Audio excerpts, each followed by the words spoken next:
మోకాళ్లలో గుజ్జును పెంచి నొప్పిని తగ్గించి సర్జరీని దూరం చేసే ఫ్రీడమ్ వాక్. తెలంగాణలో రేషన్ కార్డుల జారీ ఎప్పుడు? రేషన్ కార్డుల గురించి పాత ప్రభుత్వం ఊసెత్తలేదు. మరి అధికారంలోకి వస్తే ఇస్తానన్న కొత్త సర్కార్ ఎప్పుడిస్తోంది? ప్రస్తుతం రాష్ట్రంలో రేషన్ కార్డుల కోసం ఎదురుచూస్తున్న వారిలో తలెత్తుతున్న ప్రశ్నలివే. ఎక్కడ విన్నా మాకు రేషన్ కార్డు ఎప్పుడు వస్తుందని ప్రశ్నించేవారే కనబడుతున్నారు. ప్రస్తుతం వారందరికీ కాంగ్రెస్ సర్కార్ శుభవార్త అందించింది. మంత్రి పొంగులేటి శ్రీనివాసరెడ్డి రేషన్ కార్డులపై కీలక ప్రకటన చేశారు. గత బీఆర్ఎస్ కొత్త రేషన్ కార్డులను జారీ చేయలేదు. దీంతో అనేక మంది రేషన్ కార్డు లేక ఇబ్బందులు పడుతున్నారు. సంక్షేమ పథకాలకు దూరం అవుతున్నారు. కాంగ్రెస్ ఎన్నికలకు ముందు అధికారంలోకి వచ్చిన వెంటనే అర్హులకు కొత్త రేషన్ కార్డులు ఇస్తామని హామీ ఇచ్చింది. ప్రజాపాలన కార్యక్రమంలో లక్షలాది మంది కొత్త రేషన్ కార్డు కోసం అప్లై చేసుకున్నారు కూడా.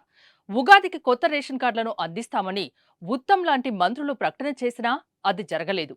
ఈలోపే పార్లమెంట్ ఎన్నికలు రావడంతో రేషన్ కార్డుల జారీ కుదరలేదు. ఇక ఎన్నికలు ముగియడంతో ప్రజల్లో మరోసారి రేషన్ కార్డులపై చర్చ మొదలైంది.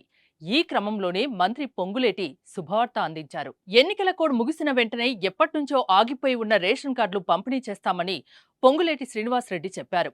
అర్హులైన ప్రతి ఒక్కరికి అందజేయడం జరుగుతుందని వెల్లడించారు. ఈ విషయాన్ని మంత్రి ఎక్స్ వేదికగా ట్వీట్ చేశారు. అలాగే ఇల్లు లేని ప్రతి ఒక్కరికి ఇందిరమ్మ ఇల్లు ఇస్తామన్నారు. అర్హులందరికీ కొత్త పెన్షన్లు కూడా ఇస్తామని హామీ ఇచ్చారు. ఆగస్టు 15 లోపు రుణమాఫీ చేస్తామని ట్విట్టర్ వేదికగా పొంగులేటి ప్రకటించారు. రేషన్ కార్డులు లేని వారు పథకాలకు దూరమవుతున్నారు. అన్ని పథకాలకు తెల్ల రేషన్ కార్డే ప్రామాణికం కావడంతో చాలా పేద మధ్యతరగతి కుటుంబాలు అనేక ఇబ్బందులు పడ్డాయి. రేషన్ కార్డు ఉంటేనే 6 గ్యారంటీలకు అర్హులు. అయితే తాజాగా రేషన్ కార్డుల జారీపై పొంగులేటి ప్రకటనతో ఆశావాహుల్లో ఆనందం నెలకొంది.